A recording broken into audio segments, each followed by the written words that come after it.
నాకిప్పుడు సుపరిచితమైన మిషెల్ దంపతుల ఇంటికి వెళ్లే దారిలో మరునాడు నా కారును నడుపుకుంటూ నేను వారి ఇల్లు చేరాను. డేవిడ్, మిషెల్ సిన్నోవీలు నాకు ఎదురొచ్చి ప్రేమగా నన్ను వారి ఇంట్లోకి ఆహ్వానించి అక్కడున్న వారి అతిథులందరికీ నన్ను పరిచయం చేశారు. వారిలో కొందరు నా తరువాతి జీవితంలో ఎంత ప్రముఖమైన పాత్ర వహించబోతున్నారో ఆ సమయంలో నాకు తెలిసి ఉంటే నేనెలాంటి మధురమైన అనుభూతిని పొందియుండేదాన్నో. నేను మొదట కెన్, మేరీ వోల్డ్ జంటకు పరిచయం చేయబడ్డాను. ఆంగ్లేయుడైన కెన్ ధరించిన దట్టమైన కళ్ళజోడు వెనుక అతని నీలి కళ్ళల్లో జీవం ఉట్టిపడుతోంది. వృత్తిరీత్యా సివిల్ ఇంజనీరు అయిన కెన్ చాలా చనువుగా మాట్లాడతాడు. అతడు ముడతలు పడిన వదులైన దుస్తుల్ని ధరించియున్నాడు. అమెరికా మహిళ అయిన అతని భార్య మేరీ వోల్డ్ అందమైన చిరునవ్వుతో ఆకర్షణీయంగా ఉంది. అక్కడున్న మిగతా వారు కూడా స్నేహపూరితమైన వ్యక్తులే. ఆ సమయంలో నేనక్కడ అందర్నీ ఆకర్షిస్తూ వారందరికీ కేంద్ర బిందువునవడం నన్ను ఇబ్బందికి గురిచేసింది. అందరూ నా అనుభవాల్ని గురించి వినడానికి ఆతురత పడుతున్నారు.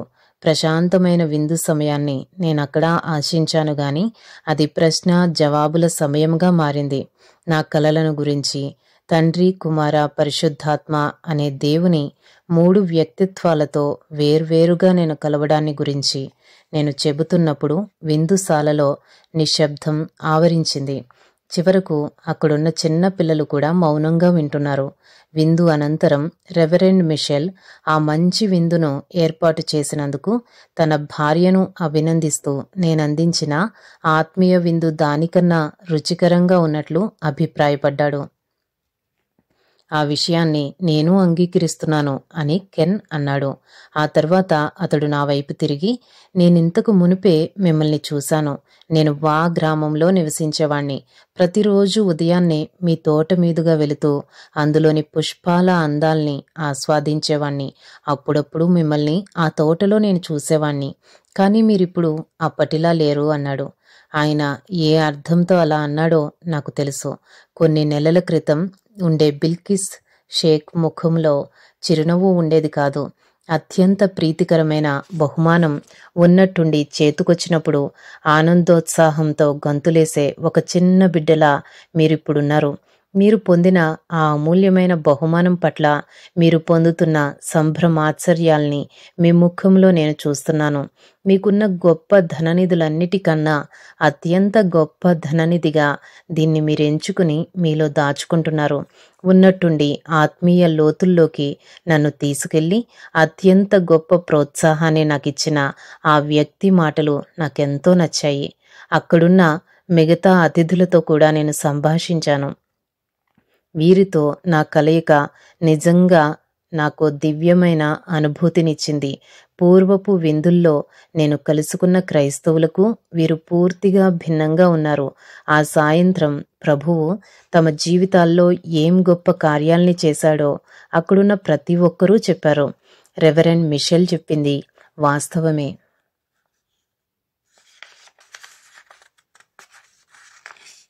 విందు చాలా బాగుంది, కానీ దేవుని ప్రసన్నత ఆ ఇంట్లో నిజమైన ఆత్మీయ విందును వెదజల్లింది. ఇలాంటి ఆత్మీయ విందును నేనెన్నడూ అనుభవించలేదు. ఇలాంటి ఆత్మీయ విందు ప్రతిరోజు ఉంటే ఎంత బాగుండునో కదా అని నా మనస్సు దానికోసం ఆశించడం ప్రారంభించింది. నేనక్కడ నుండి వెళ్ళబోతుండగా కెన్, మేరీలు నాకు వీడ్కోలు చెప్పేందుకు నా వద్దకు వచ్చారు. ఆ సమయంలో కెన్ అన్న మాటలు నా మనసులో గట్టిగా నాటుకున్నాయి. బిల్కిస్, మీకిప్పుడు క్రమమైన క్రైస్తవ సహవాసం అవసరం. ప్రతి ఆదివారం సాయం సమయాల్లో మా ఇంటికి రాగలరా అన్నాడు. వస్తారుగా? ఆశాజనకంగా అడిగింది మేరీ. ఆ విధంగా నేను ఇతర క్రైస్తవ విశ్వాసులతో కలుసుకోవడం ప్రారంభించాను. ఆదివారపు సాయంత్రాలు మేం కెన్ దంపతుల ఇంట్లో కలుసుకునే వాళ్ళం. ఇటుకలతో కట్టబడిన ఆ ఇంట్లోని పెద్ద గదిలో 12 మంది అతి కష్టంగా కూర్చోవచ్చు. కానీ అక్కడకు వచ్చే వారితో ఆ గది కిక్కిరిసిపోయేది. వారిలో 2 మాత్రమే పాకిస్తానీలు, మిగతా వారంతా అమెరికన్లు. ఆంగ్లేయులు. అక్కడ నేను డాక్టర్ క్రిస్టీ దంపతుల్లాంటి నూతన వ్యక్తుల్ని కూడా కలిశాను. సన్నగా ఉన్నప్పటికీ బలంగా కనిపించే ఈ అమెరికా వైద్యుడు ఒక కంటి వైద్యుడు. అతని భార్య నర్సు. వారిద్దరూ స్థానిక మిషెల్ ఆసుపత్రిలో పనిచేస్తున్నారు. ఆ కూడికల్లో మేము కీర్తనలు పాడి, బైబిల్ చదివి, ఆ తర్వాత ఒకరి అవసరాల కొరకు మరొకరం ప్రార్థించేవాళ్ళం. అతి త్వరలోనే అది నాకు వారంలో అత్యంత ప్రాముఖ్యమైన కార్యక్రమంగా మారిపోయింది. ఆ తర్వాత ఒక ఆదివారం నాకెందుకో వెళ్ళబుద్ధి కాలేదు. నేను కెన్ దంపతులకు ఫోన్ చేసి ఏదో సాకు చెప్పాను. అది నాకొక చిన్న విషయం లాగానే అనిపించింది. కానీ ఆ వెనువెంటనే నాకు మనశ్శాంతి లేకుండా పోయింది. ఏంటిది, పిచ్చి పట్టినట్లుగా ఇల్లంతా తిరుగుతూ పనివాళ్ళు చేసిన పనులను తనిఖీ చేయసాగాను. అన్నీ క్రమంగానే ఉన్నాయి, కానీ ఒక్కటి కూడా క్రమంగా లేనట్లు నాకు అనిపిస్తోంది. ఆ తర్వాత నేను నా గదికెళ్ళి ప్రార్థించేందుకు మోకరిల్లాను. కొద్దిసేపటి తర్వాత మహమ్మద్ మెల్లగా గదిలోకి ప్రవేశించాడు. మెత్తటి వాడి చిన్నారి చేతి స్పర్శ నాకు తగిలేంత వరకు వాడు లోనికి వచ్చిన సంగతే నాకు తెలియదు. మమ్మీ, నీవేంటి విచిత్రంగా ప్రవర్తిస్తున్నావు? ఏమైంది నీకు అని వాడు ప్రశ్నించాడు. నేను వాడి వైపు చూసి చిరునవ్వు నవ్వుతూ నేను బాగానే ఉన్నానని చెప్పాను. మరి ఏదో పోగొట్టుకున్న దానిలా ఇల్లంతా అలా తిరుగుతున్నావెందుకు అంటూ వాడు అక్కడి నుండి ఎగురుకుంటూ వెళ్ళిపోయాడు. నేనేదో పోగొట్టుకున్న దానిలా కనిపిస్తున్నానా? మహమ్మద్ సరిగ్గా చెప్పాడు. నేనేం పోగొట్టుకున్నానో అప్పుడే నాకు తెలిసింది. నేను దేవుని మహిమా ప్రసన్నతను పోగొట్టుకున్నాను. కెన్ వాళ్ళింట్లో జరిగే కూడికకు వెళ్ళనందుకేనా? నాకెంతో అవసరమైన ఆ సహవాసాన్ని నేను నిర్లక్ష్యం చేసినందుకేనా? నేను వెంటనే ఫోన్ అందుకుని నేను అక్కడకు వస్తున్నట్లు వారికి తెలిపాను. ఎంత వ్యత్యాసం! నేను అక్కడకు వెళ్ళిన వెంటనే నా ఆత్మ ఒక దివ్యమైన వెచ్చని అనుభూతిని పొందసాగింది. ఆ కూడిక ఎప్పటిలాగానే జరిగింది. ప్రత్యేకత ఏం లేదు. అయినప్పటికీ ఆయన మహిమా మార్గంలో నేను నడుస్తున్న అనుభూతిని పొందాను. ఆనాడు కెన్ చెప్పింది నిజం. నాకు సహవాసం అవసరం. నేనిప్పుడో పాఠాన్ని నేర్చుకున్నాను. కూడికకు వెళ్ళొద్దని యేసు స్వయంగా చెబితే తప్ప నేను ప్రతి ఆదివారం సాయంత్రపు సహవాసానికి తప్పక వెళ్లాల్సిందే. అలా నేను తప్పటడుగులు వేస్తూ ఆయనకు కొంత దగ్గరవుతుండగా ఆయన వాక్యం కొరకు నేను మరింత తృష్ణగొనడాన్ని నేను కనుగొన్నాను. ఉదయం లేస్తూనే తరగని నూతనోత్సాహంతో నేను బైబిల్ చదవడం ప్రారంభిస్తాను. నా ప్రతి రోజును వెలిగించి నేను వేసే ప్రతి అడుగుపై తన కాంతిని ప్రకాశింపజేసే బైబిలు నాకు ప్రాణప్రదంగా తయారయింది.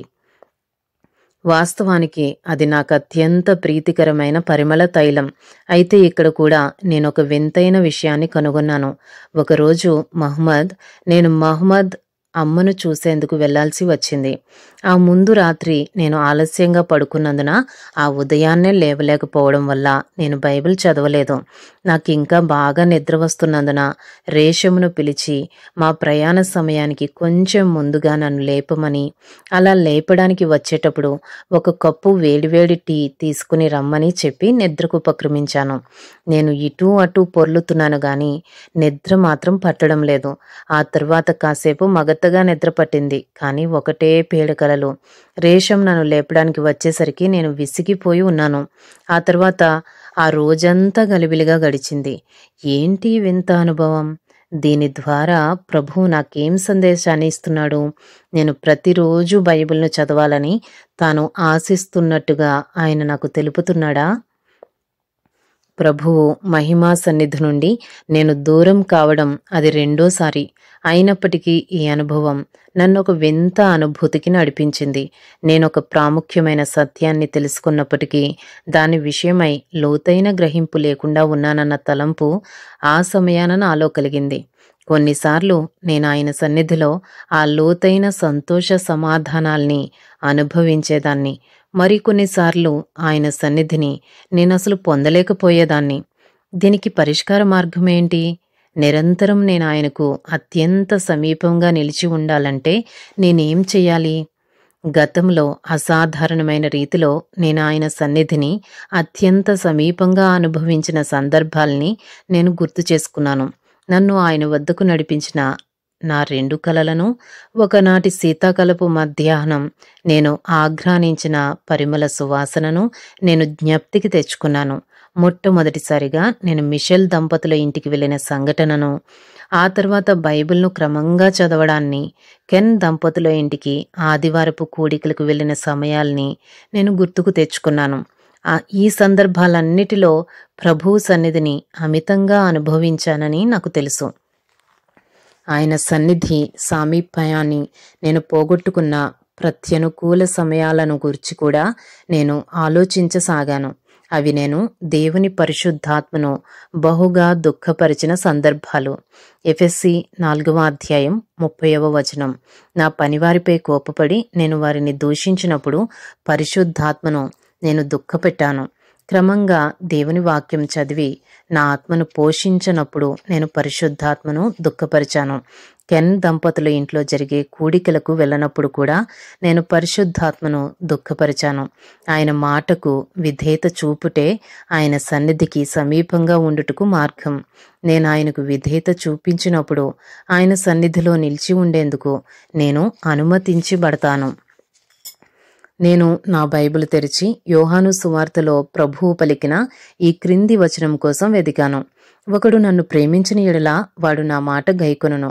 అప్పుడు నా తండ్రి వానిని ప్రేమించును. వాని యొద్దకు వచ్చి మేము వాని యొద్ద నివాసము చేద్దాము. యోహాను సువార్త 14వ అధ్యాయము 23వ వచనము. దీన్నే నేను చేయాలని ప్రయత్నిస్తున్నాను. దాన్ని చేయాలంటే విధేయత ఒక్కటే మార్గం. ప్రభు, నీ వాక్యం చెబుతున్నట్లుగా నేను నీకు విధేయత చూపాలని ఆశిస్తున్నాను. నా స్వయిచ్ఛను వదులుకోవడం ఒక త్యాగమని నేనింతవరకు భావిస్తూ వచ్చాను. కానీ అది త్యాగం కాదని, నీకు మరింత దగ్గరయ్యేందుకు అది నా ముందున్న ఏకైక మార్గమని ఇప్పుడే తెలుసుకున్నాను. నీ సన్నిధికి నేను చేరడం త్యాగమెలా అవుతుంది అని నేను ప్రార్థించాను. అంతవరకు ప్రభువెన్నడూ నేరుగా నా మనస్సుతో మాట్లాడలేదు. ఉన్నట్టుండి ప్రభువు నాతో ఆనాడు నేరుగా మాట్లాడాడు. బిల్కిస్, నీ భర్తను ద్వేషించడం మాని ప్రేమించడం ప్రారంభించు. అతన్ని మనస్ఫూర్తిగా క్షమించు. ఒక్క క్షణం నేను నిర్ఘాంతపోయి కూర్చున్నాను. ప్రభువు ఈ లోకాన్నంతటినీ ప్రేమించాడు. అది ఒక సాధారణమైన విషయం. కానీ నా మనస్సును గాయపరిచి నన్ను మనోక్షోభకు గురిచేసిన ఆ వ్యక్తిని నేను ప్రేమించడమా? ప్రభువా, అది నాకు అసాధ్యమైన పని.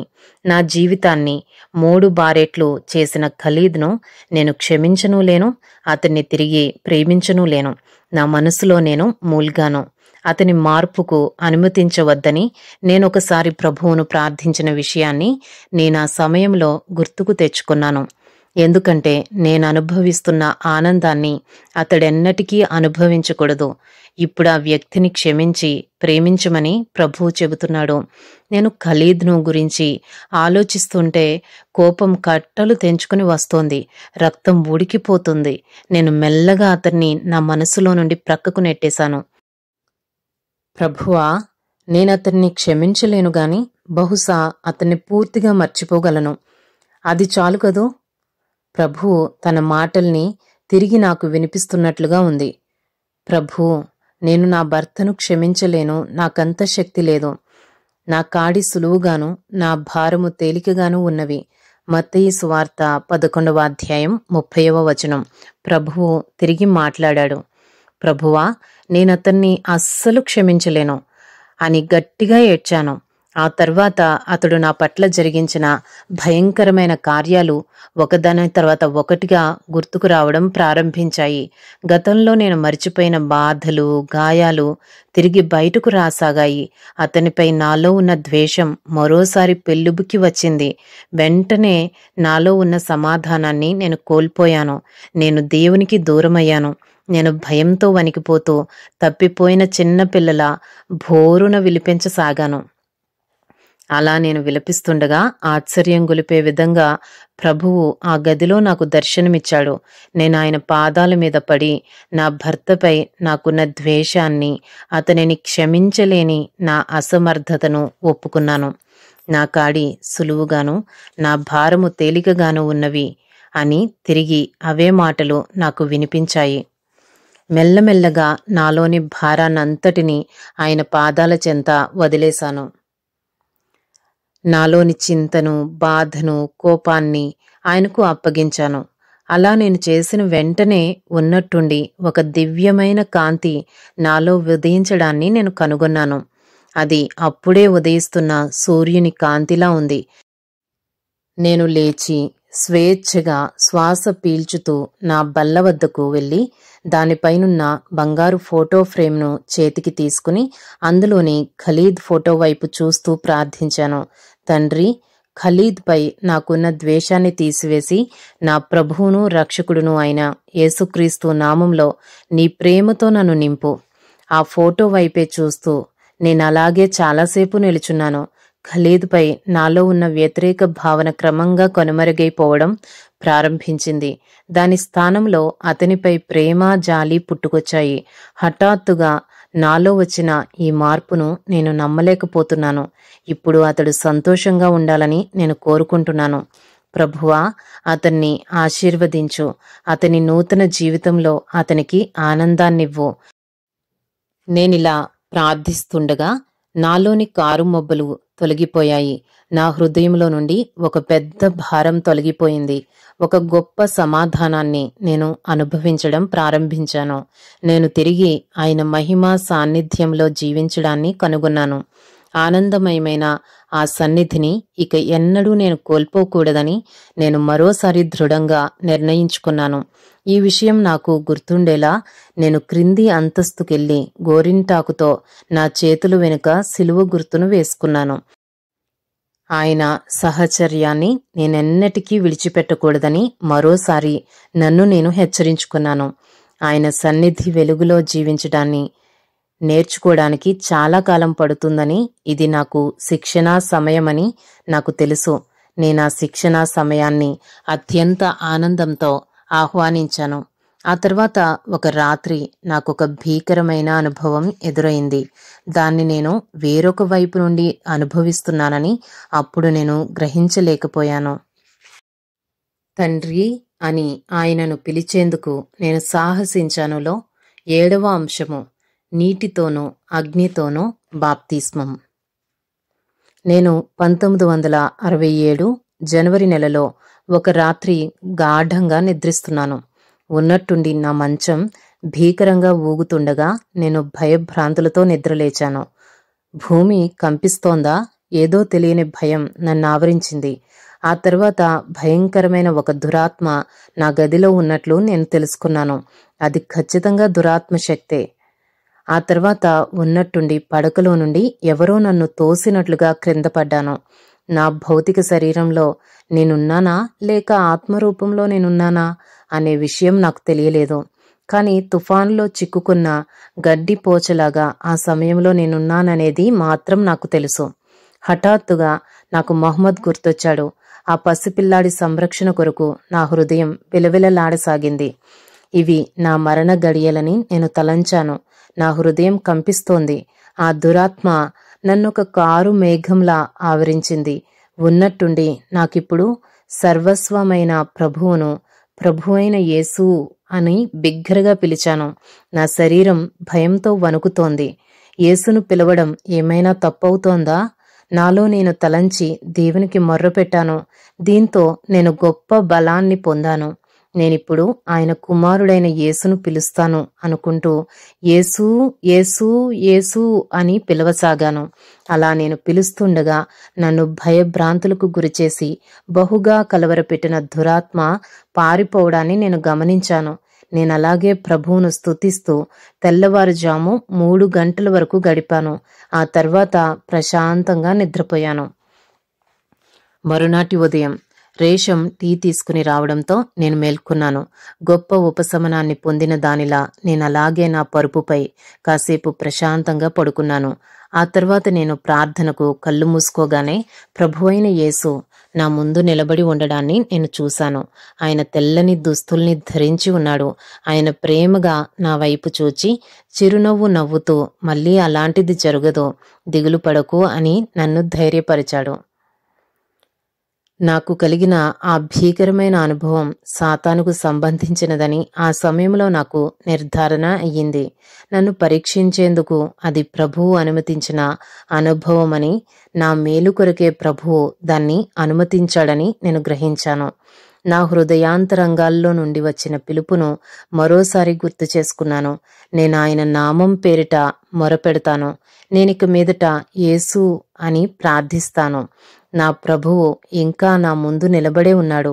నీవిప్పుడు నీటి బాప్తిస్మం తీసుకోవాలి బిల్కిస్ అని ఆయన అన్నాడు. నీటి బాప్తిస్మమా? ఈ మాటను ఆ సమయంలో నేనంతగా ఇష్టపడలేదు. నేను త్వరగా బట్టలు మార్చుకుని మధ్యాహ్న భోజన సమయం వరకు నన్నెవ్వరూ ఆటంకపరచవద్దని నూర్జాన్కు, రేషంకు చెప్పి ఆలోచిస్తూ కిటికీ వద్ద నిలబడ్డాను. ఉదయకాలపు గాలులు చల్లగా వీస్తున్నాయి. తోటలోని ఓటల్లో నుండి నీళ్లు పెల్లుబికి వస్తున్నాయి. బాప్తిస్మం తీసుకోవడాన్ని ముస్లింలు ఎంత తీవ్రంగా తీసుకుంటారో నాకు తెలుసు. ఒక ముస్లిం బైబిల్ చదవడాన్ని ముస్లింలు అంత తీవ్రంగా పరిగణించకపోవచ్చు గాని, ఒక ముస్లిం బాప్తిస్మం తీసుకోవడం అంటే ముస్లిం విశ్వాసాన్ని ఆ వ్యక్తి పూర్తిగా వదులుకోవడమే. అది నాకొక క్లిష్టమైన పరీక్షా సమయం. ఈ పరీక్షలో నేను యేసుకు లోబడాలి లేదా మత ద్రోహిగా గుర్తించబడి వెలివేతకు గురవుతానేమో అన్న భయానికి లొంగిపోవాలి. నేనిప్పుడేం చేయాలి? భ్రాంతి వదిలి నేనిప్పుడు ప్రభువుకు విధేయత చూపించాలి. ఈ విషయంలో నేనేం చేయాలో నేనిప్పుడే నిర్ణయించుకోవాలి. ఈ సమయంలో బైబిలు తప్ప నాకు మరేది దారి చూపుతుంది? నేను నా బైబిల్ని తీసుకుని యోర్దాను నదిలో యేసు ఎలా బాప్తిస్మం పొందాడో చదివాను. అలాగే పౌలు రోమీలకు రాసిన పత్రికలో బాప్తిస్మాన్ని మరణ పునరుద్ధానాలకు సూచనగా ఎలా వర్ణించాడో కూడా చదివాను.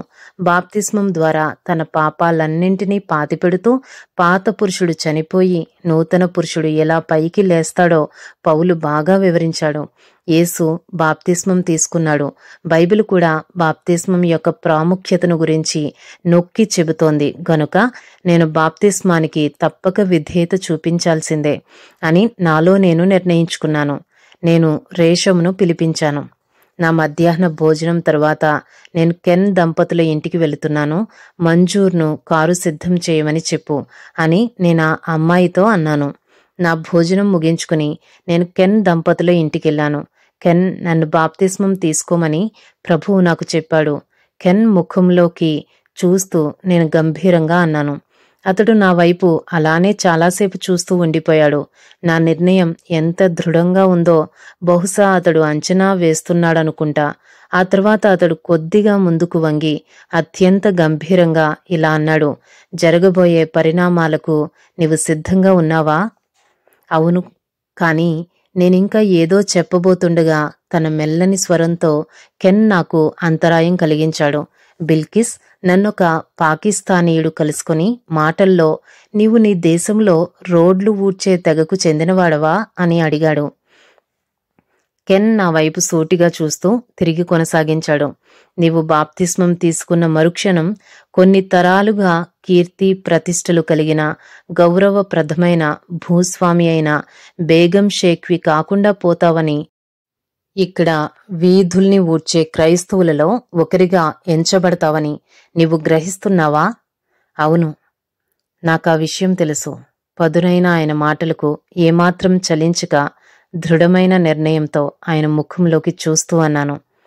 అనర్హమైన సంరక్షకురాలినిగా నిన్ను ముద్రిస్తూ మహ్మద్ తండ్రి అతన్ని నీ నుండి దూరం చేస్తాడన్న విషయం కూడా నీకు తెలుసా? కటువైన ఆ ప్రశ్న నా హృదయంలో చొచ్చుకుపోయింది. ఆ విషయం నన్ను విచారానికి గురిచేసింది. ఉన్నట్టుండి నేను కృంగిపోయాను. కానీ కెన్ ఆ విషయాన్ని గట్టిగా నొక్కి చెబుతుంటే అది సాధ్యమేననిపిస్తోంది. అవును, ఆ విషయం నాకు తెలుసు కెన్.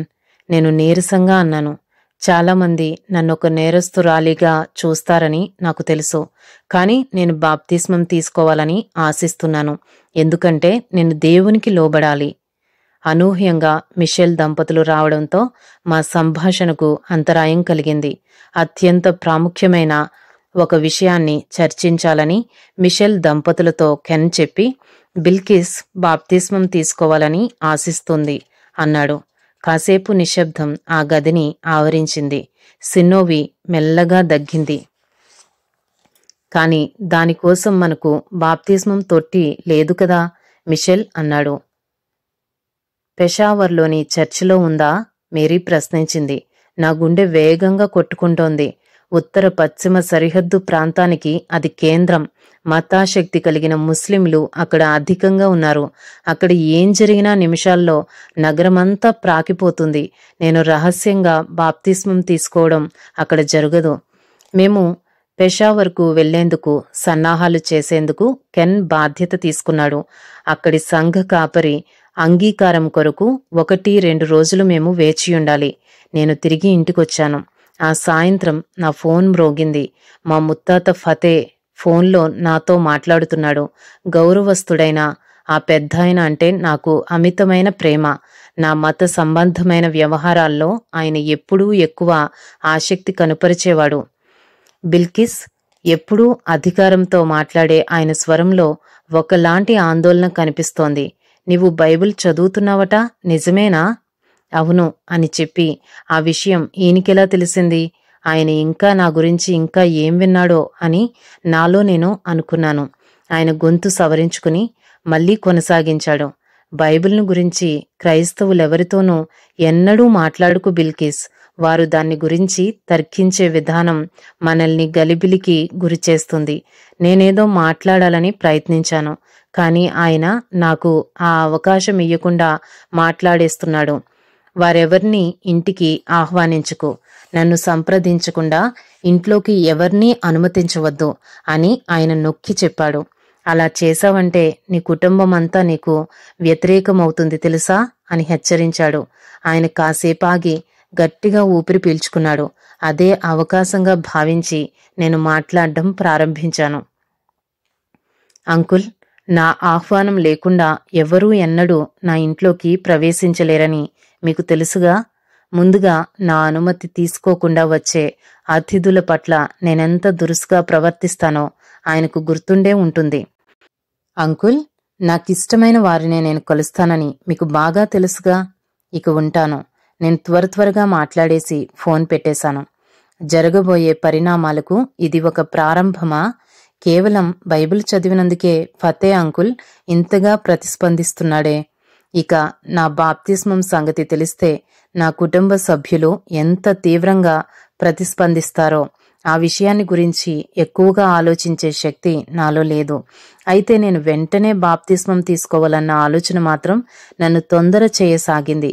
ఒకవేళ నేను ఆలస్యం చేస్తే నేనెంతో ప్రేమించే నా కుటుంబ సభ్యుల నుండి వచ్చే ఒత్తిడిని నేను తట్టుకోలేకపోవచ్చు.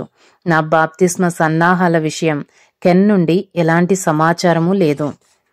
మరుసటి ఉదయం నేను బైబిల్ చదువుతుండగా ఫిలిప్పు దైవ సందేశాన్ని అందించిన ఇథియోపియా నపుంసకుని గూర్చిన కథ నాకు కనిపించింది. ఆ నపుంసకుడు నీళ్లను చూసిన వెంటనే బాప్తిస్మాన్ని పొందగోరాడు.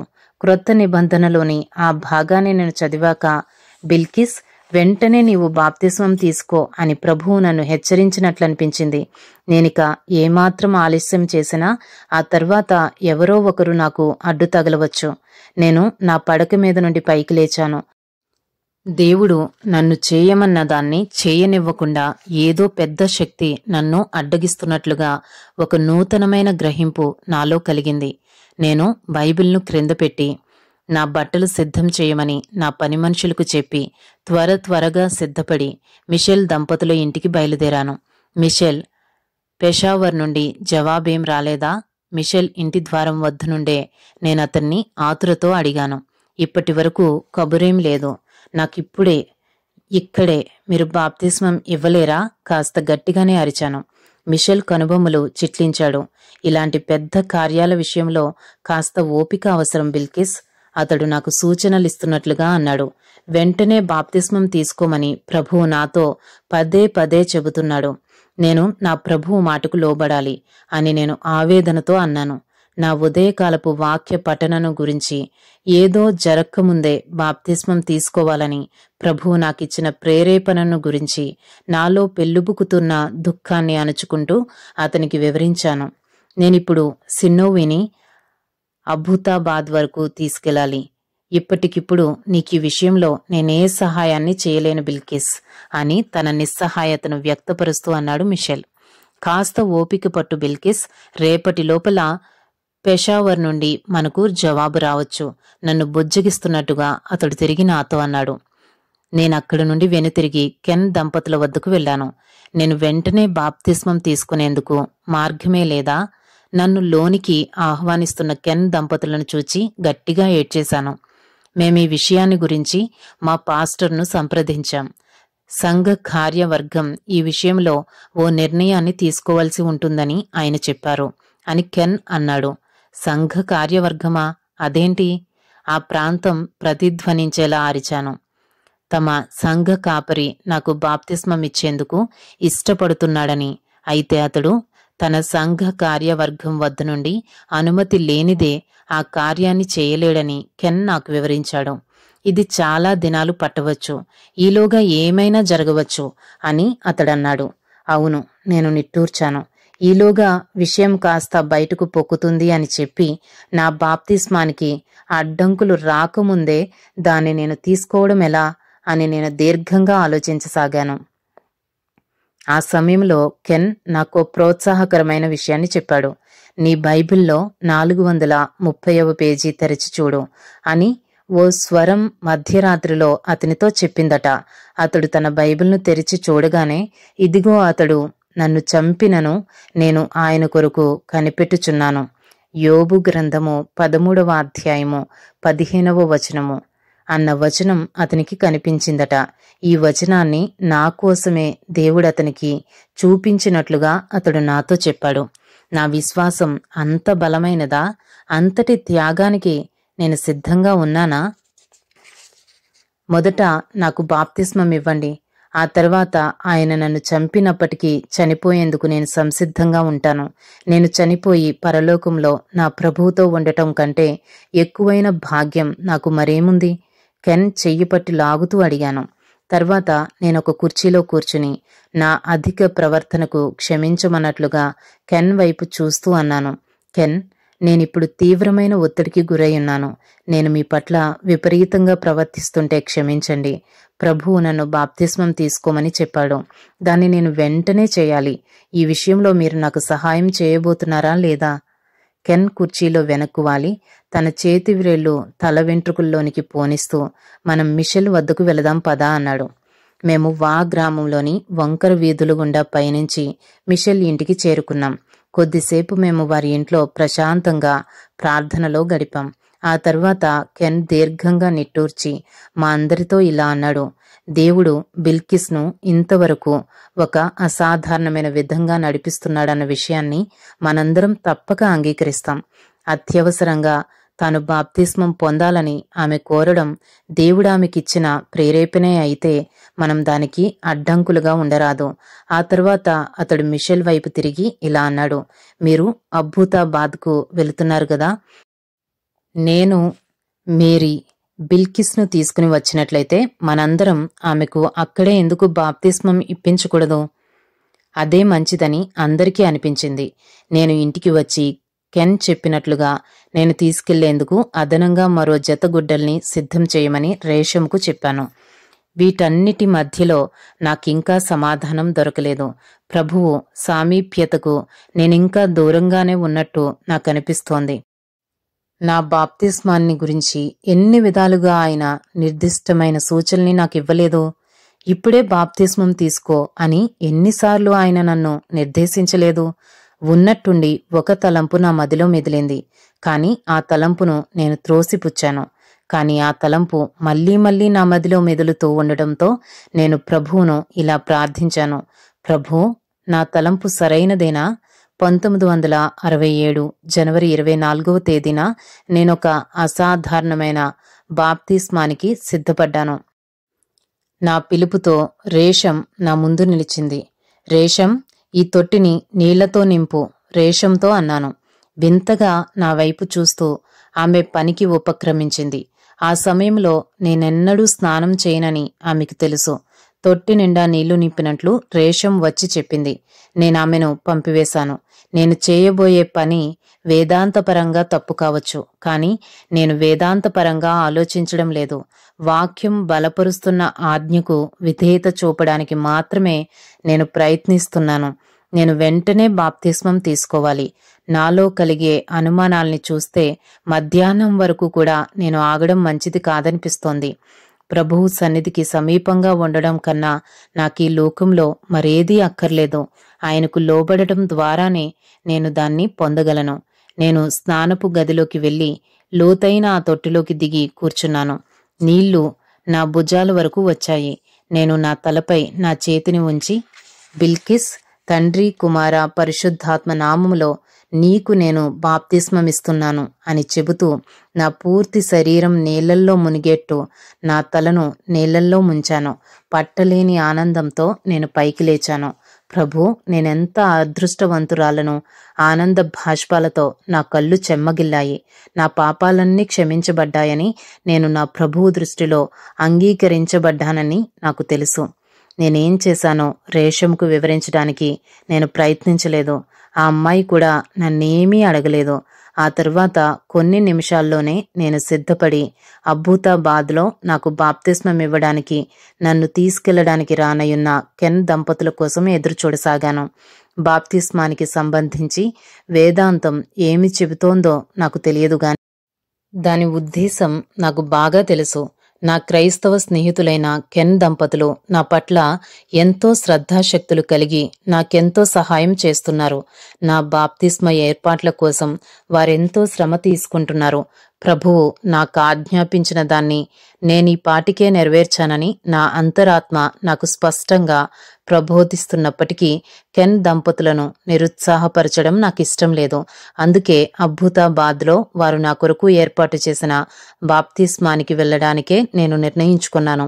నేను ఆ సమయంలో బైబిల్ను చదవాలని ప్రయత్నించాను గాని నేను అందులో ఏకాగ్రత నిలపలేనంతగా నా ఆత్మ ఆనందిస్తోంది.